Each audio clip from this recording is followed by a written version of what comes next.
बरनऊ रघुवर विमल जसु जोदायक फल चारु बुद्धि न तनु जान के सुमिरो पवन कुमार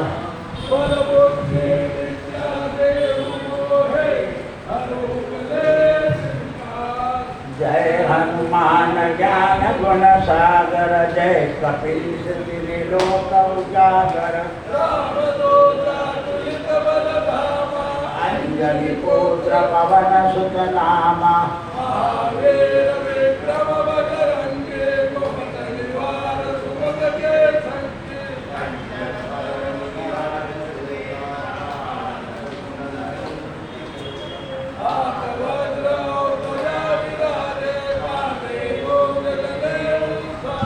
शंकर सुवन केसरी नंदन तेज प्रताप विद्यावान गुणी अति चातुर राम काज करिबे को आतुर राम लखन सीता मन बसिया विकट रूप धरि लंक जरावा रामचंद्र के काज सवारे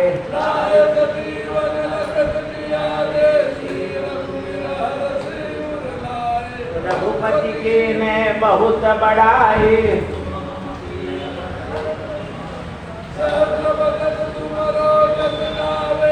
श्रीपति कंठ लगावे सनकादिक ब्रह्मादिक मुनिषा जम कुबेर दिक्पाल जहाते कभी कोई न कही सके कहाते राम मिलाय राजपद दीना लंकेश्वर भय सब जग जाना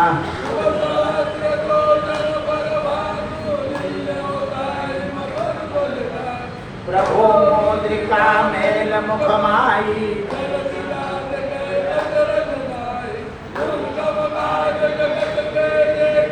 सुगम अनुग्रह तुम्हारे देते राम दुआरे तुम रखवारे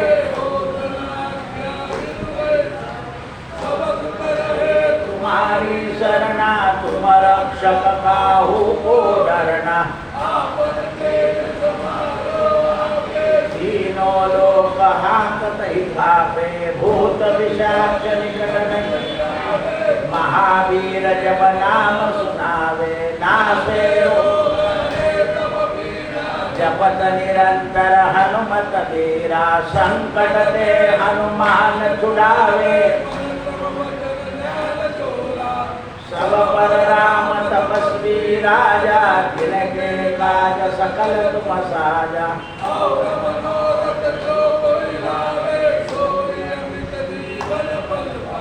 चारों दुर्ग प्रताप तुम्हारा है पर सिद्ध जगत उजियारा साधु संत के तुम रखवारे अष्ट सिद्धि नव विधि के दाता असवर दीन जानकी माता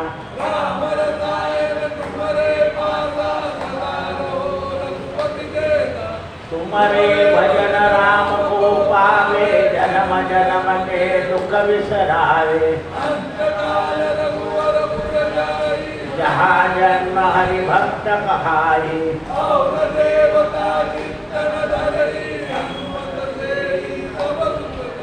संकट कटे मिटे सब पीड़ा जो सुमरे हनुमत बलबीरा जय जय जय हनुमान गुसाई कृपा करो गुरुदेव बार पाठ कर कोई छूट ही बंदी महासुख होई होय सिद्धि साकी गौरी तुलसीदास सदा हरि चेरा पवन तनय संकट हरण मंगल मूर्तिरू राम लखन सीता सहित हृदय बसहु सुरभु सियावर रामचंद्र की जय पवन सुत हनुमान की जय उमापति महादेव की जय बोलो भाई सब संतन की जय, जय जय सीताराम. राजा दशरथानं कौसल्येला सांगितलं की माझा बाण ज्या कुमाराला लागला तो कुमार माझ्याशी कठोर वाणीनं बोलला. हे राजा, वनामध्ये मी कोणता अपराध केला होता की तुम्ही बाण माझ्यावर चालवला? खरं त्याचा अपराध नव्हता, पण माझ्याकडून बाण त्याच्या हृदयाला लागला. तो मला जेव्हा म्हणाला की मला बाण मारला आहे, पण आता माझ्या माता पितांना काय यातना होती याचा तुम्ही विचार करा. आपल्या मुंबईला 2 वर्षापूर्वी एकाग्रस्ताचा एक मुलगा त्या खड्ड्यामध्ये गाडी पडून तो मरण पावला. त्या माणसाने 2 वर्ष जेवढे खड्डे होते छोटे छोटे त्याला जमेल सिमेंट वाळू आणून ते फुटले. त्याला पुरस्कार दिला मुंबईच्या लोकांनी. आणि आता परवा एक जण परत खड्ड्यात पडून मरण पावला. त्याचं बातमी आली आहे की त्याने 2 वर्ष तो खड्डा मोजायचा, तेवढं सिमेंट कालवायचं, भरून गट्टी घ्यायची आणि तो गड्डा बुडाला. म्हणजे मला ज्याप्रमाणे दुःख झालं पुत्राचं, तसं पुन्हा मुंबईत कोणाला होऊ नये याकरता एक माणूस 2 वर्ष करतो, पण कोणीच लक्ष दिलं नाही त्याच्याकडे. आता परवाच्या गड्ड्यामध्ये एक माणूस गेला का आणि तिथली म्युन्सिपालिटीचे लोक स्कॉर्पिओ घेण्याचे प्रयत्न करताय, पण गड्डे बुजत नाही आहे. विचार करा. लेटेस्ट बातमी टाकली सगळ्या TV वाल्यांनी की काय काम आहे, तुम्ही स्कॉर्पिओ घेऊ नका, 1-2 वर्ष गड्डे बुजा. नाही, आम्हाला स्कॉर्पिओ पाहिजे. सगळ्या अधिकाऱ्यांना कंपनीशी संगनमत झाला स्कॉर्पिओ करता. आणि एक माणूस गड्डे बुजतोय. माझा मुलगा जसा गेला तसा कोणाचा जाऊ. एक धर्माचं लक्षण पहा आणि एक स्वार्थाचं लक्षण. म्हणून मी काय पाप केलं होतं? तुमच्या बाणानं मला विदरण झालं. माझे माता पिता आंधळे आहेत, दोघं दुर्बल आहे, मी म्हातारे झाले. त्यांचा निश्चय आहे की मी त्यांचा सांभाळ करावा. मी ऋषी कुमार म्हणून जन्मलो गेलो आहे आणि माझे माता पिता तहानेले पाण्याची प्रतीक्षा करताय. थोडं उशीर झाला तर त्यांच्या प्राणावर आघात होईल. आवश्यक मी तपश्चर्या, शास्त्राचं दान काही मिळवलं नाही आहे. मी काही तपश्चर्या केली नाही आहे, शास्त्राचं ज्ञान मिळवलेलं नाही आहे. मी ब्राह्मण नाही, तुम्हाला ब्रह्महत्येचं पाप लागणार नाही, तुम्ही काळजी करू नका. मरताना म्हणतोय. आणि मी जाणून आहे की तुम्ही पशु म्हणून बाण मारलाय, अनावधानाने तुमच्याकडून मला लागलाय. पण राजे, माझे आई बाप असमर्थ आहे, त्यांना तुम्ही सांगू नका. कवितेत लिहिलंय, आहेत अंधते दोन्ही दुर्वार्ता फोडू नकाई, ही विनंती तुमच्या पायी मज माघारी करा तुम्ही सांभाळ. होऊनिया श्रावण बाळ, तुम्ही श्रावण बाळ व्हा. आणि हे रघुकुल घोषणा, माझ्या पित्यांना सांभाळा. जर त्यांना मी गेल्याचा क्रोध आला तर ते भस्म करून टाकतील. राजा, ही पगदंडी धरून सरळ जा. माझा आश्रम आहे तिथे, आणि ते कुपित होणार नाही आणि शाप देणार नाही अशी युक्ती आणि कसं वागा. भक्तांना श्रावण बाळाचं वचन काय? ते कुपित होणार नाही आणि श्राप देणार नाही असं तुम्ही वर्तन करा. कारण तुम्ही राजे आहात, तुम्हाला सगळं अनुकूल आहे, कुशल आहे. श्रीमंताला काही गोष्टी सहज होऊन जातात. गरिबाला दारिद्र्याने पीडित असलेल्या माणसाला कुशल गोष्टी लवकर अवगत होत. आता पहा, यावर्षी खूप उन्हाळा होता. गावातल्या सगळ्या श्रीमंत लोकांनी ठेवलं, नौकर पाणपोळी ठेवण्यापेक्षा त्या वॉटर बॅगा ठेवलेल्या चौकामध्ये, आणि दिवसातून 3-3 लोक नेमले गेले की माझं कंपनीवाला वॉटर बॅग ठेवून त्याचा लोक पाणी प्यायचं चाललेलं आहे. श्रीमंताला अवगत असतं, आपण माठ घ्या, पाणी भरा, ते करा, त्याच्यात असा माणूस मिळतो की तो पाणीच भरत नाही.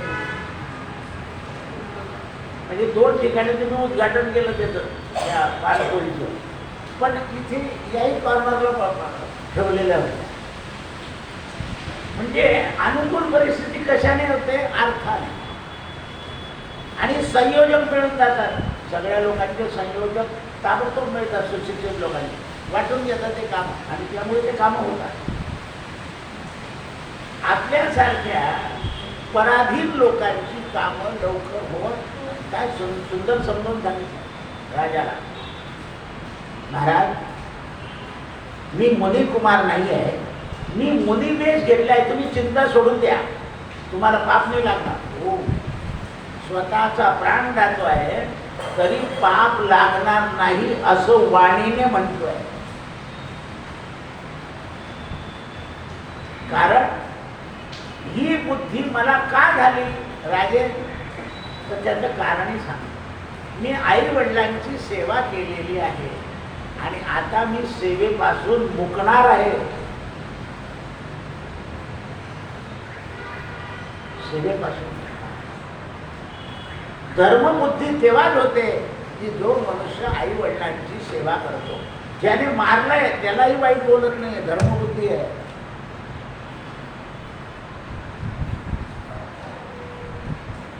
काय रामायण आहे? आपल्याला आपल्या भावाविषयी अधर्मबुद्धी होऊन जाते. त्याला तर पाहिलं मी, एकदा नाही रडवला तर नाव तर मी दामोदर नाही. कारण देवाला दामोदर नाव काय पडलं? त्याला बागलं म्हणून. दावे धरोनी स्वकरी प्रवृत्ता, बांधीत होती उखळीची माता, रडेत धीतो नवनीत खाता, गोविंद दामोदर माता. म्हणून मुनी कुमाराची वाणी ऐकून माझ्या मर्मस्थानावर आघात झाला आणि माझ्या मनाला असं वाटलं की हा बाळ किती सुकुमार असून प्रेमळ आहे.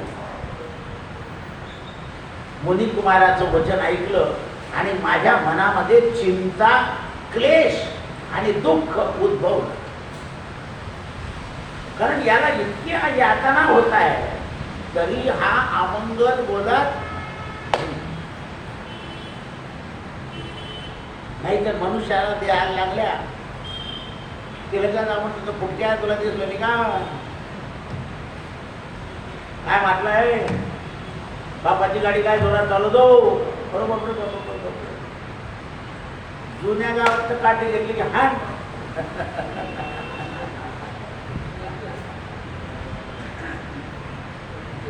म्हणून दशरथ राजाची चिंता वाढली. मुनी कुमाराकडे लक्ष दिलं, यथार्थ गोष्टी समजून घेतल्या आणि दशरथ राजा म्हणाला, हे कौशल्य, माझ्या तोंडातून त्याला महर्षी शब्द निघाला. कारण हे जे वचन आहे हे साध्या मानवाचे नाही आहे. म्हणून वचनपूर्ती जी आहे ना ती माणसाला शांत करते आणि वचनच माणसाला अशांत करते. सोन्याच्या हातून कपशी जर फुटली तर फुटके आहे का? आणि वडील बोलले जाऊ दे, कुठले तर कुठले हे आहे. मुलीला कडक बोलायचं म्हणजे सुनील लागतं, पण नाही लेकी बोले या बाया विसरून गेला या म्हणे.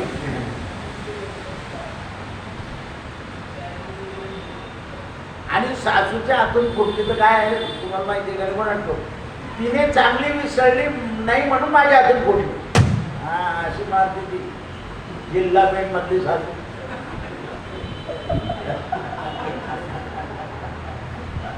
आधी कुठे जिल्हा पेठ.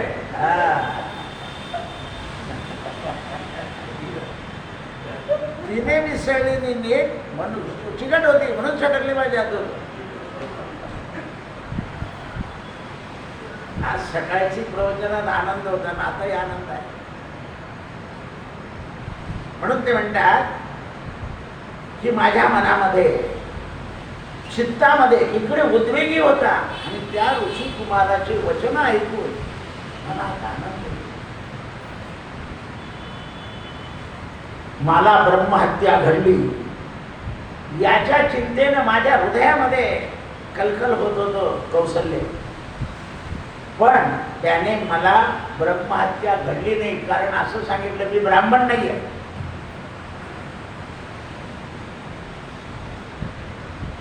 मी ब्राह्मण नाही आहे. ब्राह्मणाच्या वधाचं तुम्हाला पाप लागणार नाही. मी वैश्य पित्याच्या द्वारानं जन्माला आलो आहे, म्हणून बाणाच्या योगानं माझा आघात झाला आहे. तुम्हाला या पृथ्वीवर माझं रक्त पडलेलं आहे हे मला दिसतंय. आपण आपला बाण काढून घ्या आणि मनातलं भय सुद्धा काढून टाका, कारण बाण निघाला की प्राण जाणार आहे. तर तुम्ही तुमच्या मनातलं भय काढून टाका. आणि हे तपोनिधी राजा दशरथा जीवनात काहीतरी त्याग करून टाका. माझं शरीर सगळं आता रक्ताने लथबथ झालेलं आहे. माझे श्वास अटकत आहे. या शरीर तटावर हा मुनिपुत्र गेला असं समजा. दशरथ राजा म्हणाले, त्या मुनीचं असं वचन ऐकून त्याच्या वधाचं मला स्मरण झालं आणि कौशल्ये अज्ञानामध्ये घडलेलं पाप माझे इंद्रिय शक्तिहीन झाले. त्याने जरी मला तुम्हाला पाप लागणार नाही असं बोलला तो, तरी माझे इंद्रिय शक्तिहीन झाले, गलित गात्र झालं. हे देवी, अज्ञानानं माझ्याकडून पाप झालं. माझी बुद्धी उपाय शोधण्यामध्ये लागली की आता काय करावं. शरूवर उत्तम तीरानं तो घडा भरला आणि मुनई कुमाराने सांगितल्याप्रमाणे मी ती पगदंडी घेऊन निघालो. पायवाट, नदीवरून पाय वाटत असतो, एकदम रस्ता नसतो.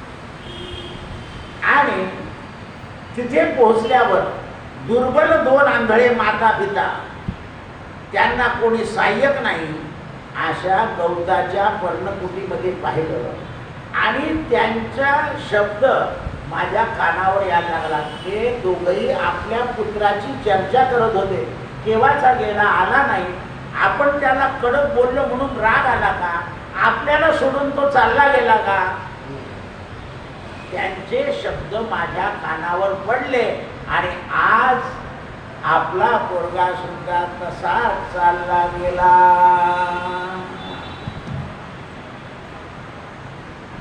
तुम्ही म्हाताऱ्यांना त्रास दिला की तुमचे बी पोरं असे त्रास देतील, आउट हाऊस मध्ये ठेवतील.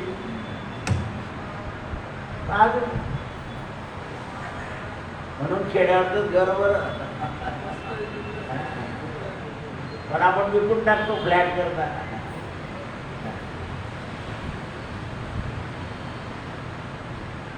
अजून खेड्यात थोडीफार विचारपूस तरी आहे, पण फ्लॅट मध्ये विचारणे काही नाही आहे. काम असेल तर फक्त मेल वाजवायची. विनाकारण ब्रेक मारलो तर काय हा असे शब्द आहे. म्हटलं तुमची गाडीला केली राहू हा थँक्यू थँक्यू थँक्यू. नुसतं थँक्यू म्हणतो तो चहा बी पाजत नाही.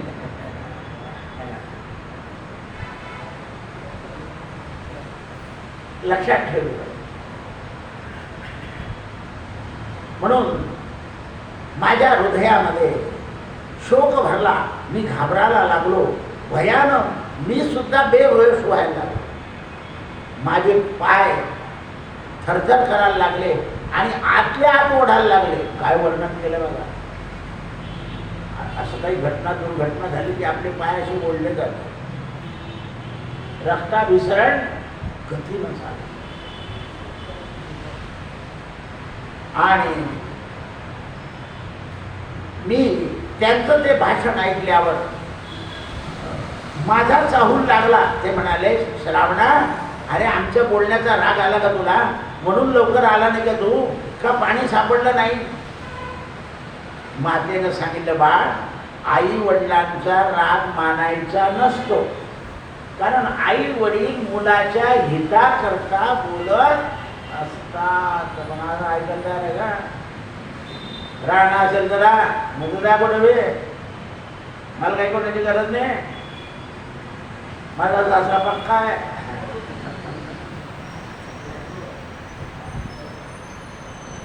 असं आहे ते. असह्य झालं का तुला मला सांभाळणं? माझ्या मनामध्ये भय आलं की यांना मुलाबद्दल एवढी प्रेम आणि लालसा आहे आणि आता मी काय सांगणार यांना की मी मारलं. माझी हिंमत होईना.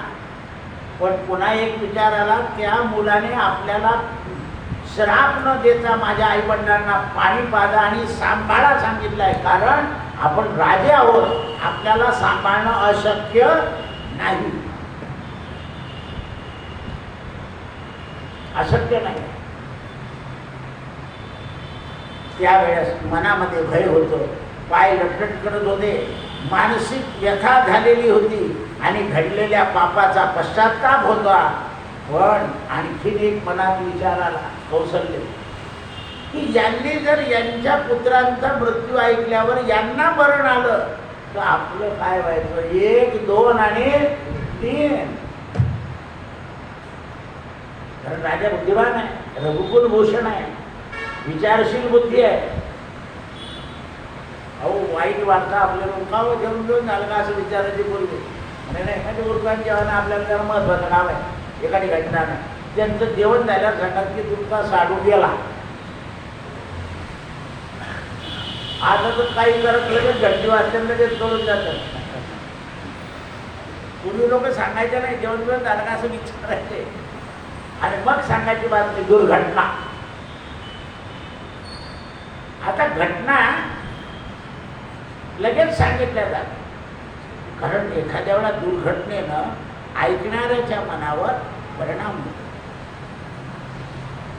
शांत चित्तानं सांगितलं तर परिणाम कमी होतो. हे मी राजा दशरथ नावाचा एक क्षत्रिय आहे. मी कर्मवशानं दुःख संकटात सापडलो आहे. बोलायला लागले राजा, कर्मवशानं. कारण राजाचा हेतू असा नव्हता की माणसाला मारायचा, पण कर्मवश असं झालं की प्राणी शिकार करायची होती.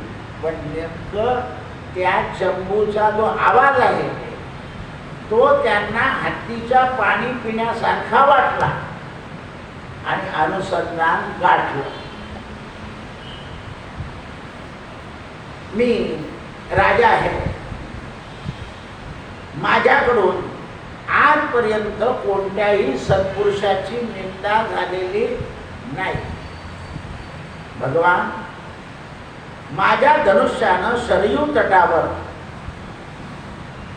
जंगली प्राण्यांच्या हिंसेच्या निमित्तानं पाणी पिणाऱ्यांना मला शिकार करायची होती.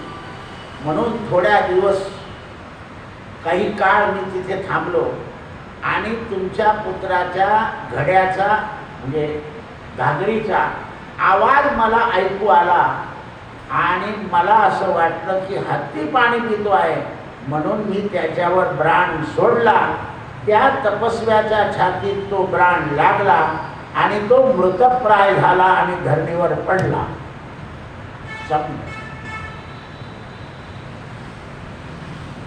त्या मुनीनं मला तुमचा सांभाळ करायला सांगितला आहे आणि तो बाण काढावा लागला आणि तुमचा मुलगा सरळ स्वर्गाला गेला आहे. तुम्ही आता शोक करू नका. अज्ञानानं तुमच्या पुत्राचा वध माझ्या हातून झाला आहे. माझी प्रीती आहे, तुम्ही माझ्यावर अनुग्रह करावा आणि त्या पुत्राला न समजता मला पुत्र मानून माझ्या घरी चलावा. मी राजा आहे अयोध्येत. माझं पाप मी तुमच्याजवळ प्रगट केलं आहे. आपण पूज्यपाप आहात, महर्षी. तुम्ही जो दंड द्याल तो मी घ्यायला तयार आहे.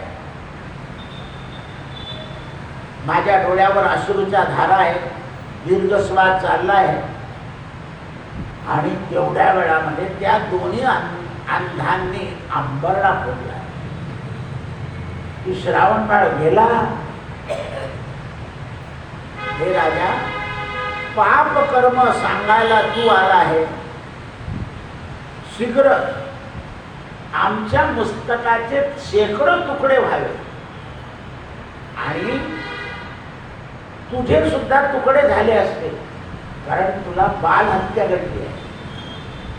तर तुकडे का होत नाही तुझे याचं कारण सांगतो. वडील बोलताय, ऋषी आहे, तू स्वतःचं पाप तुझ्या तोंडाने कबूल केलं आहे म्हणून तुझ्यावर घात झाला नाही. राजाने कबूल केलं, श्रावणबाळालाही कबूल करू दिलं. दुसरा माणूस असता तर पळून गेला असता तिथे. आपण त्याची ठोस मारतो पळून जातो. कारण ते सत्यवचनी सत्यपालक तू तुझ्या वचनानं कबूल केला आहे, त्यामुळे तुझ्या डोक्याचे भरके झाले नाही. क्षत्रिय मनुष्य हा वानप्रस्थाश्रमी असलेल्या माणसाचा वध अवधानाने होतो हे मला समजतं. अजून ते क्रोधात गेले नाही. माझ्या मुलानं तपस्वी वेद धारण केला होता. तू तपस्व्याच्या मस्तकाचे तुकडे केले आहे. तुझ्या हातून अज्ञानानं पाप झालेलं आहे, तू जाणून बुजून केलं नाही. हे नरेश्वर, आता आमच्या दोघांची काय स्थान? आमचा पुत्र मरून पडला आहे. आता आम्हा दोघांना सुद्धा त्याचं अंतिम दर्शन घडव. आम्हाला नेत्रांनी अंतिम दर्शन होणार नाही हे तुला माहिती आहे, कारण आम्ही आंधळे आहोत. मग आता आम्ही अंतिम दर्शन त्याचं घेऊ कसं हे तुला सांगतो. आमच्या दोघांचे हात त्याच्या अंगावरून फिरतील, कारण मी आंधळे असल्यामुळे सुरुवातीपासून त्याचा स्पर्श हा आम्हाला जाणवत होता. काय लिहिलंय? आईच्या वडिलांचा स्पर्श हा प्रेमाचा असतो.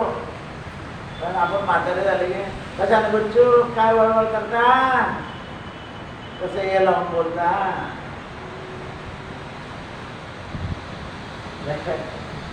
त्यांना वाटतं यांच्या अंगावर हात फिरवावा, हे करावं.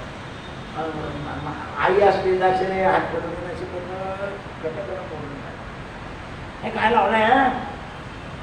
मी तर आता इंग्लंडला राहतो, तुम्ही कुठेही राहिले तरी त्यांचं वात्सल्य, त्याचा अनादर करू नका. मला हे पेन्शनर लोक येताना सांगता ना, दादा कुत्र्या मांजरांना कुरवाडता आपण आपल्याकडे पाहतात आणि हो सकाळी सांगताना तू कुत्र्याला घेऊन फिरतो. त्यांना म्हटलं मंदिरात घेऊन चालतो नाही म्हणतो, आणि सुनबाई मांजरला कुरतात. डोक्याबरोबरचे कुत्रे आणले लोकांनी, आणि आईबाप वृद्धाश्रम 3500 रुपये भरून ठेवले. मानवाचं जीवन का कसं झालंय. आता तुम्हाला एक बाई आली, तिचे घरचे वारले, मुलाचं लग्न ठरलंय, घर बांधून झालंय. ते म्हणे दादा कोणी म्हणतं की तुझ्या नवऱ्याचा फोटो लावू नको करा. म्हटलं मग प्रॉपर्टी देऊन टाक, परत सरकार जमा करून टाक. गेलेल्या नवऱ्याचा म्हणजे मुलाला गेलेल्यांचे फोटो लावते म्हणे घरात. बाई तुझा नवरा आहे, तो त्याचा बाप आहे, तो गेला कसा, जन्मभर त्याचं नाव मागे लागेल ना. नथू नारायण चौधरी, तो जाईनच त्याचं काय, तो नारायण राहीनच ना. दिशाभूल करताय समाजात. आई बाबांचे फोटो बी नको, बस नारायणने काढून ठेवले असेल, मला काय माहिती आहे. काही लोक म्हणजे दादा आले की लावून द्यायचे, बरं त्यांना चालत नाही, असे बोलतात. असं करू नका. त्यांची संपत्ती चालते तुम्हाला, त्यांचे भांडे चालतात, त्यांचे कुंडे चालतात, त्यांच्या गाड्या चालतात, आणि तेच चालत नाही का. कोण सांगतो मूर्खा. शास्त्र सांगतं मातृदेव भव पितृदेव भव सकळ तीर्थाची धुरे जे का माता पितरे. त्या सगळ्या कीर्तनकाराला बोला ना जरा समाधान. तेव्हा आपल्याला काय करायचं, 11,000 रुपये भेटले कीर्तनाचे काय झालं. आयसे आपले ना तू भाऊ करणार, तू आईबाबांना वापरलं नाही, तुझ्या घरी कीर्तन नाही करणार काय नाही. असे तयार झाले पाहिजे. कडगाव धडगाव भिवंडी चोपडा समाजाला समजवलं पाहिजे. काय करतो तो, बापाला झालं गोवालकडून सासऱ्याला होईल भलं. म्हणून ते म्हणतात अशा प्रकारे आमच्या पुत्राला तू स्पर्श केला आहे, आता आम्हाला घेऊन चाल, आम्ही तुला नमस्कार करतो, आम्हाला पुत्र प्रिय आहे. आज सगळी रात्र आमची रडण्यामध्ये गेली. मी आता तुला शास्त्रार्थ ऐकवतो. बघ, कोण स्नान संध्या आणि अग्निहोत्र करतो त्याला पुत्राचा शोक होतो आहे, कारण माझी सेवा कुठेतरी कमी पडली. आम्ही कंदमुळं खाऊन राहिलो तरी आम्हाला पुत्र शोक पाहावा लागला. माझा मुलगा तपस्वी होता, त्याची माता आंधळी आहे, म्हातारी आहे, मी पिता आंधळा आहे. आमचं भरण पोषण तो करत होता, आणि आज माझा पुत्र यमाच्या घरी गेलेला आहे. मी छातीपूर्वक सांगतो, त्याला अग्निसंस्कार केल्याबरोबर तो यमाच्या ऐवजी स्वर्गात जाईल, कारण मी आजपर्यंत धर्म पाळलाय. माझा मुलगा यमाच्या ताब्यात जाणार नाही, जरी त्याच्यावर शस्त्रघात झाला असेल तरी.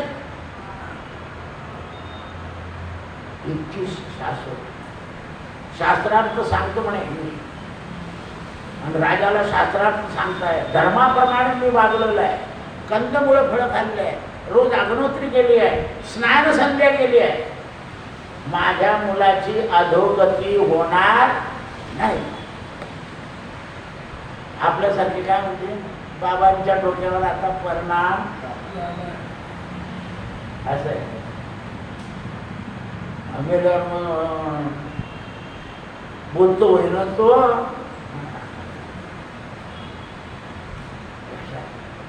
शास्त्र काय सांगतं, जो धर्मानं जो नियमानं चालतो त्याला तो यमाचा पाहुणा होत नाही. माऊली सुद्धा म्हणते, यमाचा पाहुणा कोण होईल, जो अधर्माने चालेल.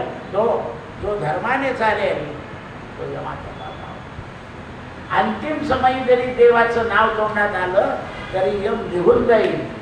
अजामेळ सूर्यपुत्र यमाचं सूर्यपुत्राचं सूर्याचा पुत्र यम, त्या सूर्याचं मी रोज दर्शन केलंय. मी ज्याच्या बापाचं दर्शन केलंय तो माझ्या मुलाला नेणार नाही. कारण सूर्य आणि यम सुद्धा पितृसेवा करणारा आहे. माझ्या मुलाने पितृसेवा केली आहे म्हणून तो यमाचा अधिकारी. माताजी आई बापाला वागवत नाही, कोणाचे अधिकारी आहे ते? आणि मग त्यांच्या अधिकाऱ्याच्या घरी जेवायचं का? आपल्याला काय करणं, टाइमपास झाला. आपल्या मुलीला सुद्धा सांगितलं पाहिजे, तू जर सासू सासरे वागवत नसेल तर मी तुझ्या घरी पाय ठेवणार आहे. लक्षात ठेव, समजवलं पाहिजे त्यांना की तुमचं कर्तव्य आहे ते. धर्मात्मा महायशस्वी लोकपाल, आम्ही अनाथ झालो पण तरीही तुला अभयाचं दान देतो आहे. तू आमच्या निष्पाप पुत्राला मारलाय, क्षत्रियाला वधाचं पाप लागत नाही, ही गोष्ट खरी आहे. हे माहिती होतं का? कारण क्षत्रिय स्वतः करता कधी कोणाला मारत नाही, देशाकरता, धर्माकरता, न्यायाकरता मारत.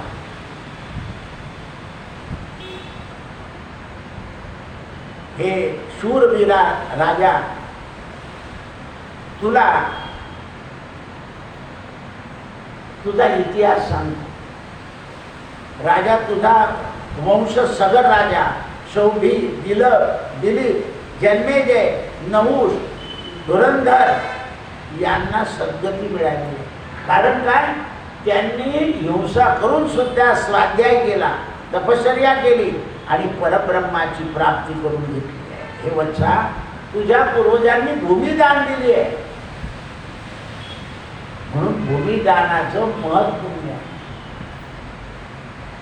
आता या वृंदावनातल्या सगळ्या गो सेवा करणाऱ्या संतांनी काय केलंय, एक शेअर कोणतरी काय दान जमिनी दिली, तेवढे 300 रुपये दिले तरी गोदानाचा संकल्प सांगतो.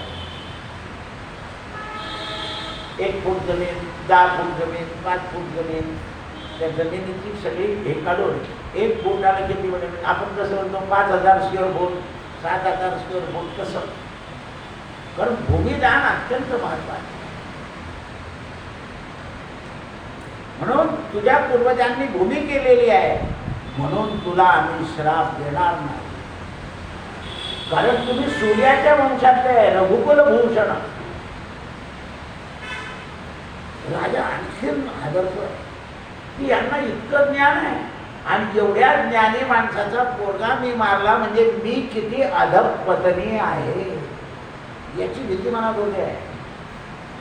राजाला आनंद नाही होत आहे की आपण पापातून सुटलो. नाही नाही नाही, आपण खूप दुष्कृत्य केलंय याचा पश्चाताप मनात आहे. आणि मनुष्य जेवढा पश्चाताप करतो ना तेवढा शुद्ध होतो. पश्चातापेन शुद्धता शास्त्र सांगतो. परवाच्या सकाळच्या प्रवचनात मी म्हटलं ना, नारायण नारायण 4 वेळा म्हटलं की पापाचा नाश होतो. राम राम नाम 4 वेळा म्हटलं की पापाचा नाश होतो. म्हणून हे वत्सा, तपस्वी कुलामध्ये जन्माला येऊन तुझ्याकडून हे वध झाला आणि ते काही कारण नाही ना, त्याने तुझं काही केलेलं नव्हतं. क्षत्रिय केव्हा वध करतो तर काही दोष घडला तरच. दोष नाही घडला तर कोणाचा वध नाही करताय. म्हणून तू तपस्वी कुलामध्ये जन्माला येऊन सुद्धा तुझ्याकडून दुष्कृत्य घेतलेलं आहे. दीन भावनेनं मी वारंवार तुला सांगतोय, माझ्या मुलाला तिलांजली देऊ दे आणि मलाही त्याच्या बरोबर स्वर्गात जाऊ दे. टाकला आता मुद्दा. आता राजा हादरला की मलाही स्वर्गात जाऊ दे म्हणजे 1, 2, 3 घडणारच. राजा निर्भय होत नाही. राजाला दिवसेंदिवस वचन ऐकल्यावर भय उत्पन्न होत आहे. आणि हे घटना घडून गेल्यावर आपल्या पत्नीला रात्री सांगतोय. कारण पती पत्नीचा संवाद हा रात्रीच होतो. तुमच्या बापाला ठेवायचं का नाही असं बाई म्हणते. असं आहे. उद्या माझे वडील येणार आहे तर तुमच्या वडिलांना पाठवून द्या. हा हा खरंच आहे ना, प्रॅक्टिकल सांगतोय मी. तुम्हाला पटतच नाही बरोबर. काय हरकत आहे दोन्ही बी आई दोन्ही बी आणि एक वेळा राहिल्याचं. हा नाही पूर्णाची पोळी झाली तर उत्तप्पे खा.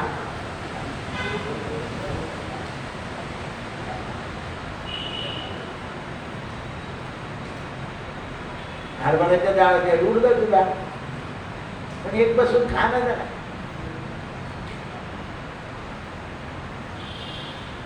असे लोक आहे व्याई व्याई यात्रेला जातात.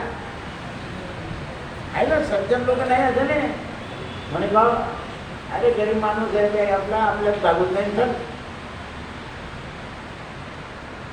आनंद आहे. तो मुलाचा व्याई सासरा असो का मुलीचा असो सोयरा जो सोय राखतो तो सोयरा. आता सोयरा वैरा आहे.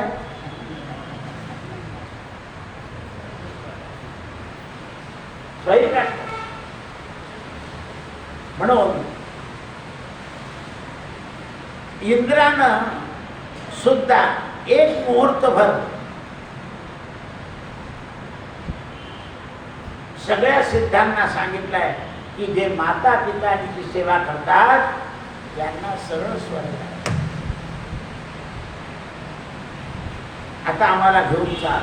आमचा जितेंद्र कुमार आहे तो आम्हाला विमानात घेऊन जाईल देवलोकाला.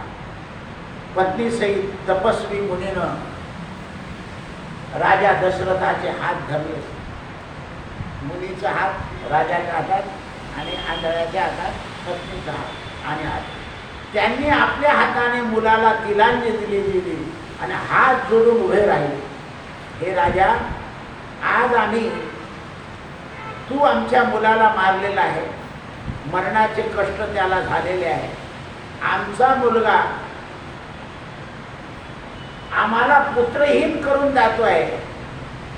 तू अज्ञानवशानं त्या बालकाची हत्या केलेली आहे. हे भयंकर कृत्य झालेलं आहे. मी तुला शाप देत नाही देणार नाही. पण मला ज्याप्रमाणे पुत्र पुत्र करत मरावं लागतंय त्याप्रमाणे तुला मरावं लागेल. आज पण आई वडील काय म्हणतात अरे आमच्या हाल करतो ना तुझे तर कुत्रे हाल घालणार नाही.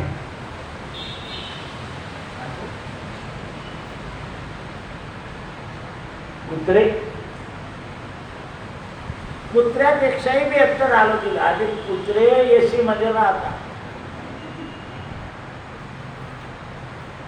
कुत्रे एसी राहतात असं आहे.